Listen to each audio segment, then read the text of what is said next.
मेरे ऊपर आरोप लगाया गया कि मैंने चिट्ठी लीक कराई। जो मैं तो चैलेंज करता हूँ, सबूत तो लाके बताओ। 4 बारी हार गई तो उसमें हमारी क्या गलती है भाई? आप पब्लिक को एक्सेप्टेबल नहीं हो और 4 बारी एक्सेप्टेबल नहीं हो, उसमें हमारी क्या गलती है? उसके पहली चीज तो नए विधायक है, इनको तजुर्बा नहीं है। अब जो आपके बीजेपी के विधायक हैं डांगा, उन्होंने मुख्यमंत्री को एक चिट्ठी लिखी और चिट्ठी में ये लिखा कि सारे अफसर जो है सांसद हनुमान बेनीवाल के हैं, मेरा कोई काम नहीं होता है यहाँ पर। तो क्या ऐसी स्थिति है? देखिए, ऐसा पहली चीज तो नए विधायक है, इनको तजुर्बा नहीं है और इतना भावुक होने की कोई जरूरत नहीं थी। एक चिट्ठी लिखने की कोई जरूरत नहीं थी, जब वो जाके स्वयं सीएम साहब से मिल सकते थे। हमारी समस्या होती तो हम मुख्यमंत्री जी से मिलते हैं, और मुख्यमंत्री जी जो है रात को 2 बजे तक मिलते हैं लोगों को। तो ये तो है नहीं कि अगर उनको मुख्यमंत्री की एक्सेस नहीं मिलती, मुख्यमंत्री से अपॉइंटमेंट लेते लेते मुख्यमंत्री जी नहीं मिलते, तो चिट्ठी लिखने का आवश्यकता थी। पर ऐसा होता नहीं है, हम सबसे मुख्यमंत्री जी मिलते। तो ये बातें जो है अपने लीडर से, आपको मन की बात जो आपके मन में पीड़ा है वो उनसे डायरेक्टली उनसे करनी चाहिए। मेरे ऊपर आरोप लगाया गया कि मैंने चिट्ठी लीक कराई। ज्योति मिर्धा ने कहा कि लीक किसने की चिट्ठी? मैं ये कहता हूँ कि साहब, मैं तो चैलेंज करता हूँ, सबूत तो लाके बताओ, सबूत लाके बताओ। और एक्चुअली में हमारी सरकार ने ये फाइंड आउट कर लिया है कि चिट्ठी लीक कैसे हुई। तो आप बता सकते हैं? अब ये थोड़ा गोपनीय है और इसमें कुछ लोग इन्वॉल्व हैं और अ, उचित नहीं होगा, पर सरकार को मालूम है चिट्ठी कैसे लीक हुई। और ये जो कहते हैं कि गजेंद्र सिंह ने की, उनको तो हमने उन्हें मुंह गिरना पड़ेगा, क्योंकि ना तो उनके पास प्रूफ है और हमारे पास प्रूफ है कि चिट्ठी किसने लीक करी।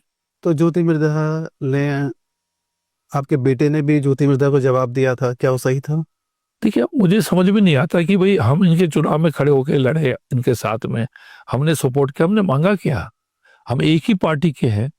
और बीजेपी, मुझे याद है कि बीजेपी को 1 सीट मिलती थी 10 में से। उनका सिंपल फॉर्मूला था 10 सीट का, आजादी से लेकर 6 जाट को देते, 2 मुसलमान को और 2 रिजर्व सीट। हमने पहली बारी, हमारे 10 में से 2-3 एमएलए से ज्यादा कभी नहीं होते थे, लेकिन वसुंधरा जी के समय हम 9 लेके आए आउट ऑफ 10, 9 आउट ऑफ 10। उसके अंदर सब जाति थी, मुसलमान थे यूनुस खान, हमारे जाट थे, राजपूत थे, ब्राह्मण थे, ऑल कम्युनिटीज वर देयर। हमने सब जातियों के लिए 9 आउट ऑफ 10 हम जीत के आए हैं। और बीजेपी को मजबूत, ये पिछले 15 साल में, 20 साल में हमने किया नागौर के अंदर। सीआर चौधरी साहब जीत गए, जाट जीत गए, जाट कोई लड़ नहीं सकता था, इतना ताकत थी कांग्रेस के अंदर, हमने जाट को जिताया। अजय किलक जीते, ज्योति मिर्धा के लिए हम जुट गए। अब वो 4 बारी हार गई तो उसमें हमारी क्या गलती है भाई? एक गलती में आप हमें ब्लेम करते हो तो बाकी की गलतियों की किसकी गलती है बताओ?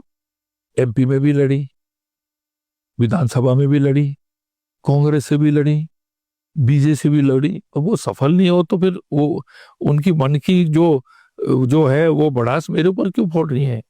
तो जो ज्योति मिर्धा जो कह रही हैं, आपको ये लगता है कि जो हार उनको विधानसभा या लोकसभा सीटों में मिली है या लोकसभा चुनाव में मिली है, उसका रिएक्शन है? अब रिएक्शन तो होगा ही, क्योंकि अब जो लोगों ने जो वोट दिया, हर बूथ में आपको मालूम पड़ता है किसने आपको वोट दिया। तो आप देख लीजिए, अगर आप पब्लिक को एक्सेप्टेबल नहीं हो और 4 बारी एक्सेप्टेबल नहीं हो, उसमें हमारी क्या गलती है उसके अंदर? तो बीच में ये भी चर्चा थी कि एक्चुअल में ज्योति मिर्धा नागौर में सियासत का केंद्र बनना चाहती हैं।